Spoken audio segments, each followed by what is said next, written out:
고린도후서 1장 12절에서 24절 말씀을 함께 읽도록 하겠습니다. 우리가 세상에서 특별히 너희에 대하여 하나님의 거룩함과 진실함으로 행하되 육체의 지혜로 하지 아니하고 하나님의 은혜로 행함은 우리 양심이 증언하는 바니 이것이 우리의 자랑이라. 오직 너희가 읽고 아는 것 외에 우리가 다른 것을 쓰지 아니하노니 너희가 완전히 알기를 내가 바라는 것은 너희가 우리를 부분적으로 알았으나 우리 주 예수의 날에는 너희가 우리의 자랑이 되고 우리가 너희의 자랑이 되는 그것이라. 내가 이 확신을 가지고 너희로 2번 은혜를 얻게 하기 위하여 먼저 너희에게 이르렀다가 너희를 지나 마게도냐로 갔다가 다시 마게도냐에서 너희에게 가서 너희의 도움으로 유대로 가기를 계획하였으니 이렇게 계획할 때 어찌 경솔히 하였으리요. 혹 계획하기를 육체를 따라 계획하여 예 하면서 아니라 하는 일이 내게 있겠느냐. 하나님은 미쁘시니라. 우리가 너희에게 한 말은 예하고 아니라 함이 없노라. 우리 곧 나와 실로아노와 디모데로 말미암아 너희 가운데 전파된 하나님의 아들 예수 그리스도는 예하고 아니라 함이 되지 아니하였으니 그에게는 예만 되었느니라. 하나님의 약속은 얼마든지 그리스도 안에서 예가 되니 그런즉 그로 말미암아 우리가 아멘하여 하나님께 영광을 돌리게 되느니라. 우리를 너희와 함께 그리스도 안에서 굳건하게 하시고 우리에게 기름을 부으신 이는 하나님이시니 그가 또한 우리에게 인치시고 보증으로 우리 마음에 성령을 주셨느니라. 내가 내 목숨을 걸고 하나님을 불러 증언하시게 하노니 내가 다시 고린도에 가지 아니한 것은 너희를 아끼려 함이라. 우리가 너희 믿음을 주관하려는 것이 아니요 오직 너희 기쁨을 돋는 자가 되게 함이니 이는 너희가 믿음에 섰음이라. 아멘. 오늘 성경 본문 말씀을 근거로 환난을 이야기하며 방향을 설정하고 하나님의 위로로 살아가요라는 제목으로 하나님의 말씀을 증거하도록 하겠습니다. 하나님은 위로의 하나님이십니다. 인생을 살면서 어려운 일을 만날 수 있습니다. 모양만 다를 뿐 어려움이 있겠죠. 근데 그 어려운 일 가운데 하나님이 위로자로 오셨다는 것입니다. 오늘 3절 말씀에 찬송하리로다. 그는 우리 주 예수 그리스도의 하나님이시요 자비의 아버지시요 모든 위로의 하나님이시며 우리의 모든 환난 중에서 우리를 위로하사 우리로 하여금 하나님께 받는 위로로서 모든 환난 중에 있는 자들을 능히 위로하게 하시는 이시로다. 인생에 위로가 필요합니다. 인생에 위로가 필요한데요. 인생에 어려움이 있다는 것은 우리가 경험하는 것이죠. 어려움 없는 사람 한 사람도 없었죠. 어려움의 모양만 다를 뿐이고요. 그리고 어려움의 크기도 비교할 수가 없습니다. 다른 사람의 어려움이 나의 어려움, 다른 사람의 어려움이 많이 크다 할지라도 다른 사람의 어려움은 느낄 수가 없잖아요. 그러니까 고통스럽지 않아요. 다른 사람의 어려움을 공감하면 고통스럽지만 살인사건이 생겼다 할지라도 그거는 다른 사람의 일이에요. 그리고 전혀 느껴지지 않아요. 우리가 이제 뉴스나 여러 가지 이야기 속에 너무나 좀 전쟁도 있고 지진도 있잖아요. 하지만 대한민국의 자리에 전쟁도 관계가 없고 지진도 관계가 없고 그리고 어떤 어려움과도 관계가 없다고 한다면 저와 여러분들은 그 어려움을 느끼지 않는 것이 되겠지요. 그래서 어려움은 다른 사람의 어려움, 다른 지역의 어려움, 그것이 아무리 크다 할지라도 그것보다 나의 어려움이 더 클 수가 있는 것이죠. 그러니까 비교할 수 없다라는 얘기를 하고 싶은 거예요. 비교할 수가 없다. 그리고 나의 어려움, 나의 고통, 그건 내가 느끼는 것이 가장 크고 가장 절박할 수 있다라는 것이죠. 인생에는 이렇게 어려움이 있다는 것을 저와 여러분들이 여러 가지 모양으로 경험하게 됩니다. 그런데 그 어려움을 향하여 세상에서 판단이 있다는 것이죠. 누가 더 크고 누가 더 어렵고 누가 더 힘들고 이랬을 때 다툼이 일어나는 것이죠. 둘 다 어려움이 있을 수 있는데 내 어려움이 더 크다고 너는 별로 힘든 것이 아니라고 이야기하는 판단 때문에 평화를 잃어버리게 되어지는 것입니다. 그 어려움 가운데 속상해하는 사람들을 향하여 위로가 없는 시대인 것이죠. 어려움 속에 있는 사람들을 향하여서 공감하는 것이 아니라 어려움 속에 있는 사람들을 향하여 누가 더 크냐, 누가 더 어려우냐, 누가 더 힘드냐라는 판단만 있는 위로가 상실된 시대에 저와 여러분들이 살고 있습니다. 오늘은 환난 가운데서 하나님의 위로가 있으며 그 위로를 받고 힘을 얻을 수 있음을 이야기하고자 합니다. 5절 말씀에 그리스도의 고난이 우리에게 넘친 것 같이 우리가 받는 위로도 그리스도로 말미암아 넘치는도다. 고난이 있잖아요. 고난이 있는데 그 고난이 넘치는 것처럼 위로도 넘친다는 거예요. 저 여러분들이요, 그렇죠? 밤이 있었으면 낮이 있었던 것처럼, 인생의 내리막이 있었으면 바닥을 치고 올라가는 것처럼 인생은 오르막 내리막이 있어요. 하지만 저희 여러분들은 살아있잖아요. 살아있기 때문에 저희 여러분들이 고난만큼 넘쳐나는 위로가 있었기 때문에 오늘을 살아가고 있는 것입니다. 우리가 환난 당하는 것도 너희가 위로와 구원을 받게 하려는 것이요, 우리가 위로를 받는 것도 너희가 위로를 받게 하려는 것이니 이 위로가 너희 속에 역사하여 우리가 받는 것 같은 고난을 너희도 견디게 하느니라. 너희를 위한 우리의 소망이 견고함은 너희가 고난에 참여하는 자가 된 것 같이 위로에도 그러할 줄을 알미라. 고난에만 집중하지 않으시길 예수님으로 축원합니다. 고난은 그냥 받아들이시고요. 하지만 고난보다 크신 위로에 집중하는 저와 여러분들이 되기를 예수님의 이름으로 축원합니다. 위로의 사람은요, 먼저 환난을 부끄러워하지 않고 이야기합니다. 8절 말씀에 형제들아, 우리가 아시아에서 당한 환난을 너희가 모르기를 원하지 아니하노니 힘에 겹도록 심한 고난을 당하여 살 소망까지 끊어지고 우리는 우리 자신이 사형 선고를 받은 줄 알았으니 이는 우리로 자기를 의지하지 말고 오직 죽은 자를 다시 살리시는 하나님만 의지하게 하심이라. 사도 바울이 아시아에서 당한 환난에 대하여 소개하고 있어요. 아시아에서 이제는 사도 바울이 당한 그 환난이 있었는데요. 그 환난은 너무나 컸던 거예요. 너무나 커서 힘에 겨웠고 살 소망이 끊어졌다고 얘기했어요. 살 소망이. 그리고 마치 사형 선고를 받은 것과도 같다고 비유합니다. 얼마나 어렸으면 나는 사형 선고를 받은 거야. 조금 있으면 죽을 거야. 조금 있으면 그냥 죽게 될 거야. 이렇게 얘기를 하고 있는 거예요. 사형 선고란 무엇이죠? 다른 말로 얘기하면 다 끝난 것이죠. 저 여러분 인생 가운데 인생의 절망이 온 거예요. 다 끝났어. 그러면 사형 선고를 받은 거예요. 저 여러분의 영혼은 사형 선고를 받았다는 마음으로 그 괴로움이 너무나 큰 거예요. 인생 가운데 사형 선고를 우리가 죄를 지어서 법적인 사형 선고를 받을 게는 많이 없지만 인생 가운데 영혼의 사형 선고를 받은 순간순간마다 끝났어. 절망이야. 난 죽음과 똑같아. 시간만 지나면 나는 없어지겠지. 이렇게 생각할 때가 인생 가운데 누구나 한두 번 있을 수 있다는 것이죠. 이것은 절망입니다. 사형 선고를 받은 사람은 할 수 있는 것이 아무것도 없는 것이죠. 인생 가운데 이러한 일이 있을 수 있습니다. 하나님이 위로하십니다. 인생 가운데 사형 선고를 받은 것 같이 그런 절망적인 때가 있을 수도 있단다. 우리 예수님 십자가에서 죽으신 사건, 그런 사형 선고를 받은 거잖아요. 그리고 형틀에서 사형이 집행된 것이잖아요. 그런데 이때는요, 사형 선고를 받으면요, 이때는 다른 마음을 가질 수가 없습니다.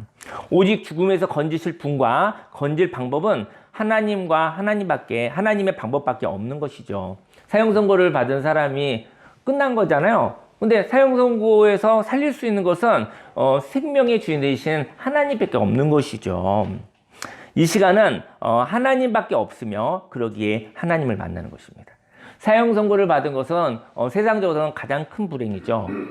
그렇지만 하나님 앞에서는 그렇지 않아요. 사형 선고라는 말은 다른 말로 얘기하면 다른 방법은 없으며 내가 할 수 있는 일은 아무것도 없으며 그건 절망이잖아요. 근데 하나님의 위로가 있다면 하나님만 남은 거예요. 죽음도 어찌할 수 없는 인생 가운데 죽음도 어찌할 수 없는 바로 하나님만 남은 거예요. 하나님, 저는 인생의 모든 것을 다 잃었습니다. 아무것도 없습니다. 하나님만 남은 것입니다. 그러면 하나님만 남았었을 때 저와 여러분은 그때 우리는 한번 고민해 봐야 됩니다. 하나님만 남았기 때문에 하나님밖에 선택할 수 없잖아요. 근데 하나님이 저와 여러분들을 향해서 문을 닫지 않으셨어요. 하나님께서 저와 여러분들을 부르시고 계시는 거예요. 하나님께서 그 절망 가운데 나밖에 없다고. 나밖에 없으니까 나를 선택해라. 나는 너를 선택했는데 너가 나를 선택하라고 이야기하시는 거예요. 아무것도 없어요. 근데 하나님마저 없다면 그건 죽은 것이죠. 끝난 것이죠. 저희 여러분 인생 가운데 모든 걸 다 잃은 그러한 절망의 순간들이 사람마다 있을 수 있습니다. 그때 하나님만 남았습니다. 그 하나님의 부르심이 있는 것이죠. 그때 하나님을 만나는 시간인 것입니다. 어떤 방법을 선택할까 고민하는 것이 아니죠. 저희 여러분들이 좀 고민할 때가 있죠. 1번으로 할까? 2번으로 할까? A로 할까? B로 할까? 고민이 되고 갈등이 되는 것입니다. 어떤 방법을 선택할까 고민하는 것이 아니라 하나님이 계신데 하나님을 만날 것인가 아닌가를 선택할 시간이라는 것이죠. 하나밖에 길이 없는데 그 길을 선택할 것인가 말 것인가에 바로 어떻게 보면 인생의 마지막 날 죽음의 시간이 그 시간일 것 같아요. 다 허상이고 다 아무 허무한 것인데 하나님과 죽음을 통과하여 하나님만 있는 것인데 하나님을 내가 선택할 것인가 말 것인가의 문제인 것이죠. 그동안 있었던 모든 것들은 허상이었던 것입니다. 저 여러분들이 이 방법을 선택할까 저 방법을 선택할까 하는 고민을 많이 하지만 인생의 절망 가운데 하나님만 계시는데 그 하나님을 내가 선택할 것인가 선택하지 않을 것인가 그러한 부름이 있다는 것이죠. 10절 말씀에 그가 이같이 큰 사망에서 우리를 건지셨고 또 건지실 것이며 이후에도 건지시기를 그에게 바라노라. 11절 말씀에 너희도 우리를 위하여 간구함으로 도우라. 이는 우리가 많은 사람의 기도로 얻은 은사로 말미암아 많은 사람이 우리를 위하여 감사하게 하려 함이라. 이때 환난 가운데요 기도가 필요합니다. 여기 성경에 보니까는 너희도 우리를 위하여 간구함으로 도우라고 했거든요. 기도함으로도 도울 수가 있구나. 저희 여러분들이 기도만 하면 뭐해? 말만 하면 뭐해? 하지만 정말 기도가 필요한 사람도 있어요. 세상에 절망한 사람들, 사람들에게 절망한 사람들, 내 영혼이 다시 한번 살아날 수 있도록, 내 영혼이 다시 회복될 수 있도록 나를 위해서 기도해 주십시오라는 진실한 그 기도가 얼마나 많은지 모릅니다. 근데요, 아파해 봤던 적이 없었던 사람, 절망해 본 적이 없었던 사람은 기도를 굉장히 괄시합니다.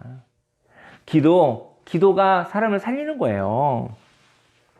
환난 가운데 담대하기 위해서는요, 부끄러움으로 생각하는 마음으로부터 벗어나야 돼요. 사람은 어려운 일을 겪으면요, 왠지 부끄러워요. 왜냐면 평범함에서 이탈한 것 같아요. 평범함 가운데서 내가 이탈하니까 그때 내가 벌을 받았나? 내가 여러 가지 했나? 이러한 그 사단의 거짓말에 의해서 부끄러움이 있어요. 정죄감이 있다는 것이죠.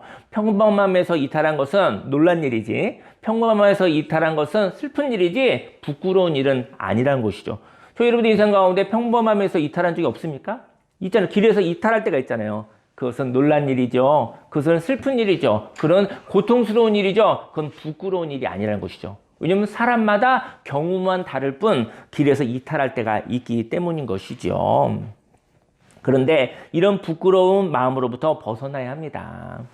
많은 사람의 기도가 있다면 그 기도로 말미암아 그 격려가 많은 시도를 하게 하고, 저희 여러분들의 기도는요, 저희 여러분들 위해서 기도하는 자가 있다고 한다면 당신이 어렵죠, 힘들죠. 하지만 기도하고 있습니다.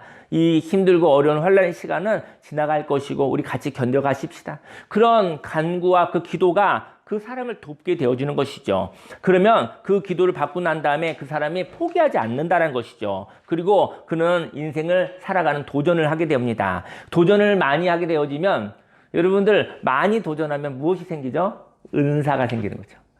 어떤 분야에 능력 있는 사람은요, 많이 해본 사람이에요. 많이 해보고 시행착오가 있었던 거예요. 사람을 만나 사람과의 관계 속에서 의사소통을 잘하는 사람들은 사람을 많이 만나본 것이고 많이 이야기해 본 사람이에요. 어떤 기술이 있다고 하더라도 그 기술을, 어떤 것을 많이 해봐서 기술이 생긴 거예요. 노하우가 생긴 것이죠. 저희 여러분들이 어떤 일을 많이 시도하면 거기에 대한 은사, 거기에 대한 능력이 있게 되어지는 것이죠. 많은 사람의 기도로 얻은 은사로 말미암아 많은 사람이 우리를 위하여 감사하게 하려 함이라. 그 시도가 능력이 되어 그 능력으로 섬김이 되어 감사하는 일이 생기는 것입니다. 두 번째, 위로의 사람은요, 다음으로 삶의 기준이 있습니다. 18절 말씀에 하나님은 미쁘시니라 우리가 너희에게 한 말은 예하고 아니라 함이 없노라. 인생 가운데 힘이 든 것은요, 힘을 쓸 방향을 놓쳤기 때문입니다. 힘이 있긴 있어요. 저 여러분 힘이 있으니까 살고 있는 거거든요. 그래도 힘이 뭐 적든 많든. 근데 이 힘을 쓸 방향을 놓쳐버린 거예요. 인생의 삶의 목적을 놓쳐버리니까 이 힘이 소진되는 거예요. 시간을 보내면서 그 힘이 보내면서 피곤해지는 것입니다. 인생 가운데 예스라고 이야기할 만한 방향이 있는지요? 저와 여러분들의 삶 속에 예스, 다른 사람이 한 것이 아니라 내 인생에 예스라고 할 만한 그런 방향이 있는지요? 이것은 어떻습니까? 이렇게 제안했을 때 예스, 예, 그렇습니다. 하나님은 저와 여러분의 인생에 예스가 된다는 것이죠. 저 여러분들 다른 사람이 얘기하는 거 아니에요. 저 여러분 인생 가운데 하나님 저는 인생을 사는데 인생의 마지막 날이 오기 전에 이렇게 살면 저는 예스입니다. I'm okay입니다. 저는 만족합니다. 난 자족합니다. 그러한 다른 사람과 비교되지 않는 자기만의 예스가 있기를 예수님으로 축원합니다. 19절 말씀에 우리 곧 나와 실로아노와 디모데로 말미암아 너희 가운데 전파된 하나님의 아들 예수 그리스도는 예하고 아니라함이 되지 아니하셨으니 그에게는 예만 되었느니라. 하나님이 인생의 방향성이라면 그 방향을 향하여 걸어가는 오늘의 발걸음이 있습니다. 하나님은 인생의 목적이에요. 그죠? 근데 그게 어떤 문화와 어떤 모양을 가질지는 잘 모르겠어요.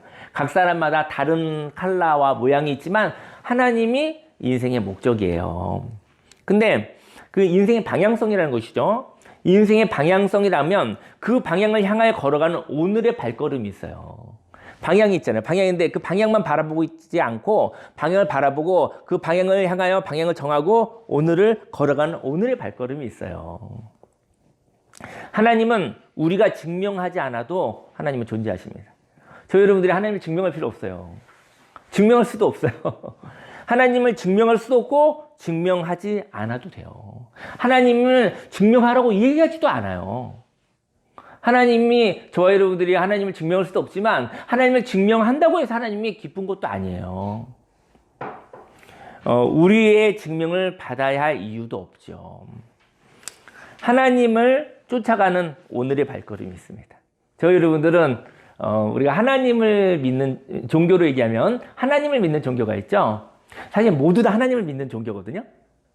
창조주를 믿는 종교예요. 근데 이름을 자기 맛에 맞게 이름을 넣었을 뿐이에요. 다 하나님을 믿는 종교예요. 창조주를 믿는 종교예요. 근데 거기에 자기가 이름을 바꾸는 거예요. 자기가 문화를 넣고 자기가 거기다가 색깔을 입히고 거기에다가 자기의 욕심을 넣어서 사실은 종교를 만든 거예요. 그런데 우리는 하나님을 믿는 종교가 아니라 예수님을 믿는 종교입니다. 무슨 얘기냐면요. 하나님은 존재하신데 그 하나님을 향하여 걸어가는 오늘의 발걸음에 집중하는 종교입니다. 살아계신 하나님, 바로 오늘의 하나님을 믿는, 생명의 하나님을 믿는, 하나님이 우리와 똑같이 되어서 오신 하나님, 바로 예수님을 믿는 종교입니다. 하나님이 우리의 삶 가운데 찾아오셨잖아요. 그리고 그 예수님을 믿어서 오늘 하나님을 믿고 오늘을 걸어가는 발걸음에 집중하는 종교가 바로 예수님을 믿는 기독교 신앙인 것이죠. 하나님을 쫓아가는 오늘의 발걸음, 하나님을 따라가는 오늘이 어떠한지 저와 여러분들은 살펴봐야 됩니다. 다 하나님을 믿는 거예요. 하지만 이름을 바꾸어서 믿는 것이 되겠죠. 그렇지만 하나님이라고 믿는다고 하면서 사실은 변질된 것을 모를 뿐이겠죠. 그러면서 우상을 숭배하는 것이겠죠. 저희 여러분들이 우상 숭배한다고 해서 하나님이 변질되지 않습니다. 저희 여러분들이 안경이 더러워질 뿐, 저희 여러분의 관점이 어긋났을 뿐인 것이죠. 저희 여러분이 눈이 멀었을 뿐, 하나님은 저희 여러분이 보는 관점에 따라 하나님은 변질되지도 않고 바뀌지도 않는 것이죠. 오늘 하나님을 향하여 걸어가는 오늘의 발걸음을 저 여러분들이 살펴보시기를 예수님의 이름으로 축원합니다. 20절 말씀에 하나님의 약속은 얼마든지 그리스도 안에서 이해가 되니 그런즉 그로 말미암아 우리가 아멘하여 하나님께 영광을 돌리게 되느니라. 이렇게 환난 가운데 인생의 이야기를 하고 그 이야기 가운데 슬픔 가운데 소멸될 이야기는 없어지고요. 그리고 남아있는 삶의 이야기가 있습니다. 저희 여러분들의 지나간 이야기들이 아름답고 지금 지나간 이야기들이 추하다고 한다면 그거는 이렇게 버리시고요. 지나간 이야기가 아름답다고 하면 고마움으로 떠나보내시고요. 그리고 바로 남아있는 오늘의 이야기가 있어요. 바로 남아있는 인생의 이야기, 남아있는 오늘의 삶, 그것이 예수님을 믿는 신앙인 것이죠. 그 이야기는 남은 삶, 오늘을 살아갈 이야기입니다. 이렇게 위로의 사람은요, 삶의 기준을 갖고 그 기준을 향하여 걸어가는 오늘의 발걸음이 있다는 것이죠. 저희 여러분들의 오늘의 발걸음은 어느 누구도 판단하지 않습니다. 어느 누구도 판단할 수 없습니다. 저희 여러분들의 오늘의 발걸음, 예수님 믿는 신앙으로 만족하며 자족하며 살아가시기를 예수님의 이름으로 축원합니다. 위로의 사람은 마지막으로 성령께서 말하시는 자신의 이야기가 있습니다. 21절에 우리를 너희와 함께 그리스도 안에서 굳건하게 하시고 우리에게 기름을 부으신 이는 하나님이시니 그가 또한 우리에게 인치시고 보증으로 우리 마음에 성령을 주셨느니라. 인생에 셀프 토크가 있거든요. 이제 스스로 이야기하는 이야기. 저 여러분들 스스로 이야기하시죠? 근데 하나님이 우리의 마음속에 어떠한 일이 있은 다음에요, 그 이야기에 따라 위로가 있다는 것이죠. 저 여러분들이 인생을 살아간 다음에 셀프 토크가 자기를 죽이는 토크가 있는 사람이 있어요. 어떤 일이 나면 내 마음속에 어떤 일이 있고 나면 그 다음에 내 마음속에 계속 날 목 졸리고 죽이고 나를 괴롭히는 셀프 토크가 있어요. 살아남기 힘들죠. 힘이 5배나 10배나 힘이 똑같이 더 많이 빠지는 사람인 것이죠. 지치는 사람인 것이죠. 저희 인생 가운데 셀프 토크가 있어요. 근데 그 셀프 토크에 하나님의 위로가 있기를 예수님으로 축원합니다. 하나님이 판단하고 정죄한다고 하는데 그는 하나님을 가장한 원수 마귀의 사실은 폭력이에요. 하나님을 위로하시는 하나님이세요. 저와 여러분의 삶 속에 어떠한 일을 겪어서 하나님이 위로하시고 하나님이 두 팔을 벌리고 저와 여러분들을 안으시는 것이죠. 그 셀프 토크, 그 하나님의 위로가 있기를 예수님을 축원합니다. 23절에 내가 내 목숨을 걸고 하나님을 불러 증언하시게 하노니 내가 다시 고린도에 가지 아니한 것은 너희를 아끼려 함이라. 우리가 너희 믿음을 주관하려는 것이 아니요 오직 너희 기쁨을 돕는 자가 되려 함이니 이는 너희가 믿음에 섰음이라. 고린도 교회에 사도 바울이 2번이나 가려고 했었거든요. 그 고린도 교회를 지나서 마게도니아로 가고 마게도니아에서 있다가 돌아오는 길에 고린도 교회에 왔다가 팔레스타인으로 가려고 했었던 일이 있어요. 성경에 나오는 이야기입니다. 2번 가려고 했는데 어떤 이유로 약속을 지키지 못하는 일이 생긴 거예요. 그랬더니 고린도 교회가 좀 시끄러웠거든요. 그래서 바울을 향해서 손가락질을 했어요. 약속 안 지키는 사람. 말과 행동이 다른 사람 이러면서 비방이 많았어요. 근데 사도 바울이요, 약속을 잘 지키는 사람이었을 것 같아요. 제가 볼 때는. 그런데 약속을 잘 지키는 사람이었을 것 같은데 그 약속을 지키지 못했을 때 사도 바울도 마음이 괴롭지 않았을까요? 어쩌면 인생 가운데 이렇게 거리를 두게 될 때가 있어요. 사람과의 관계가 어떨 때는 어떤 도움도 되지 않을 때가 있습니다. 어떻게 보면 사도 바울이 만약에 고린도교에 가면은 아마 뭐 좀 치리를 하고 교통정리를 하고 판단을 하고 아마 심판을 하고 뭐 이런 거를 해야 되는 상황인지도 모르겠어요. 그래서 어떻게 보면 고린도 교인들에게 시간이 필요했는지도 모르겠어요. 그래서 사람과의 관계가 어떤 때는 도움이 되지 않을 때도 있다는 것이죠. 그래서 거리를 두는 것이죠. 바울도 계획하여 그 계획을 지키는 사람이지만 그 계획을 지키지 못하는 이유는 하나님과 고린도 교인들이 하나님과의 시간이 필요한 때였던 것이죠. 그래서 고린도 교인들이 하나님을 만나는 시간을 주는 것, 이것이 그들을 아끼는 존중이었던 것이죠. 24절 말씀에 보니까요, 우리가 너희 믿음을 주관하려는 것이 아니요. 사도 바울이 그랬어요. 내가 너희 믿음을 끌고 다니는 거 아니야. 내가 너를 조종하려고 하는 거 아니야. 바로 무슨 얘기냐면은 너희 기쁨을 돕는 자가 되고 싶다는 것이죠. 돕는 자가 되려 하고, 그리고 너희는 믿음에 섰어. 뭐냐면 너는 하나님 안에 있잖아. 완전하진 않지만, 완벽하진 않지만 하나님의 안에 있다는 것을 믿는다는 것이죠. 하나님과의 교통이 있다고 한다면 사람이 사람을 조종하고, 사람이 사람을 교육하고, 사람이 사람을 이끌려고 하여서 사람이 구원을 받고 자유케 되는 것이 아니라, 그가 하나님과 가까워서 그가 하나님과의 셀프 토크가 있다고 한다면 그 셀프 토크를 통해서 하나님 안에서 그가 믿음에 서고 그 하나님 안에서 자유롭고 평화를 얻을 수 있다는 것을 이야기하는 것이죠. 주님과 함께하는 고요한 시간이 있습니다. 이 시간은요, 저희 여러분들 주님과 그 홀로 있을 때, 혼자 있는 시간이잖아요. 그 시간에 우리는 뭐 하나요? 그때 하나님 기뻐하는 시간도 되고요, 또 죄도 많이 짓는 시간도 돼요. 네, 보기 나름이죠. 사실은 주님과 함께하는 시간, 혼자 있는 시간에, 그 시간은 죄 짓는 시간도 되는데요, 저는 이런 얘기하고 싶어요. 하나님 앞에서 호기심으로 새로운 무엇을 해보는 시간입니다. 혼자 있을 때 죄 짓는 일도 있어요. 우리 그럴 수 있어요. 근데 하나님 그걸 무엇으로 볼까요? 네, 혼자 있는 시간이 호기심으로 무엇인가 새로운 것을 해보는 시간일 수도 있어요. 너무나 하나님과 혼자 있는 시간이 너무 재미있는 시간이 되기를 원합니다.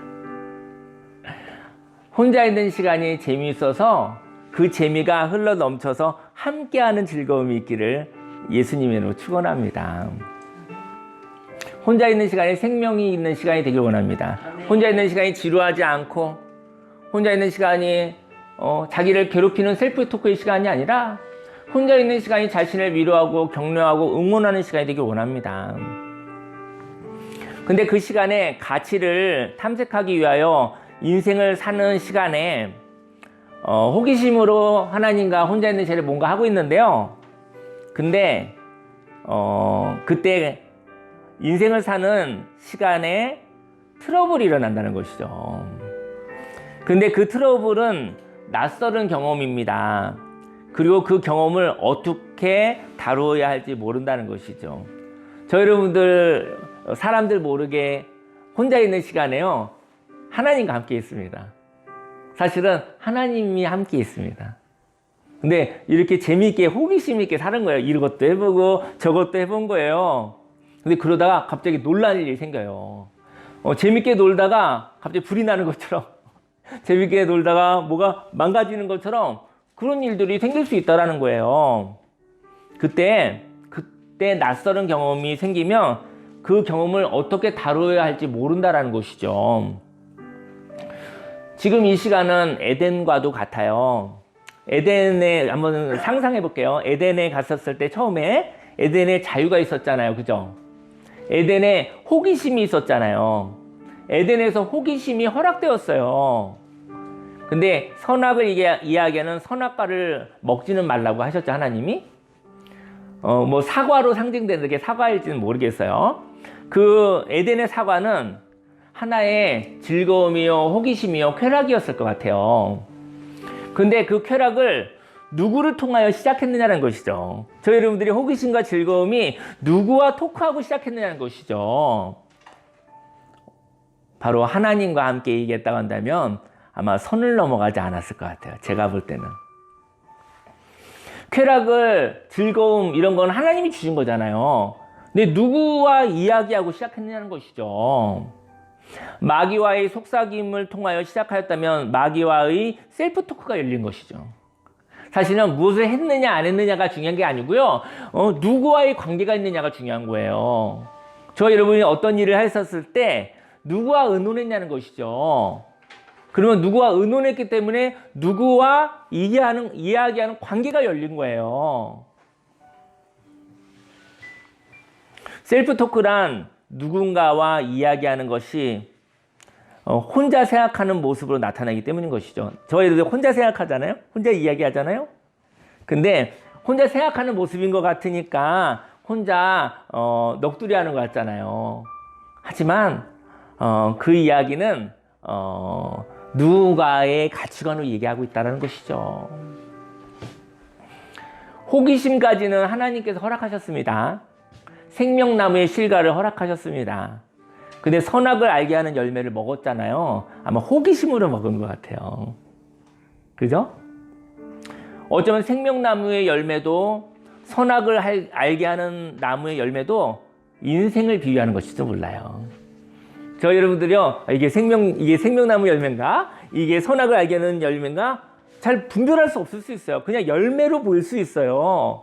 인생이요, 인생. 근데 생명나무 열매와 선악과를 구별할 수 없는 것이죠. 열매이니까. 에덴에서 아담과 하와가 쫓겨납니다. 선악과를 먹은 사람은요, 옳다 그르다의 안경을 쓰게 됩니다. 저 여러분들 인생 살다 보니까 갑자기 뭐 놀라는 일이 생길 수 있죠. 당황스러운 일이 생길 수 있죠. 그때 저 여러분들이 선악과를 먹었다면 옳다 그르다 비난과 성공과 실패와 손가락질의 안경을 써버린 거예요. 사단과 이야기했었으면 그 안경을 썼기 때문에 저 여러분의 상실, 저 여러분들의 변수, 저 여러분의 삶 속에 낯설은 일, 어색한 일을 향하여서 손가락질하는 안경으로 사단과 실컷 나를 괴롭히는 일에 동참하고 있는 것입니다. 그 안경을 쓴 사람은 생명을 느낄 수 없습니다. 감정을 느낄 수 없습니다. 화염검을 통하여 생명나무에 접근하는 것이 금지되었습니다. 만일 판단하는 자가요, 판단하는 사람, 하나님의 판단은 좋은데 저 여러분들의 판단을 잘 살펴보셔야 돼요. 하나님의 말씀을 넘어서는 판단을 할 때가 많이 있을 수 있어요. 판단하는 자가요, 생명나무 열매를 먹으면 어떻게 되죠? 힘없는 자도 판단하면 힘든데 전지전능한 힘을 가진 사람이 판단하기 시작하면요, 칼을 가지고 휘두르고 다니는 거예요. 판단하는 자가 생명을 먹으면 그 생명으로 많은 판단을 통해서 사람들 죽일 거예요. 나도 죽이고 가족도 죽이고 친구도 죽이고 이웃도 죽일 거예요. 생명나무 열매를 먹었습니다. 그리고 그 연장으로 선악과가 있었죠. 그 선악과를 먹으면 생명이 넘칠 것 같아서 호기심으로 먹은 거예요. 재미있을 것 같아서 먹은 거예요. 지혜로울 것 같아서 먹은 거예요. 그런데 선악과를 먹고 보니 수치심이 들어온 거예요.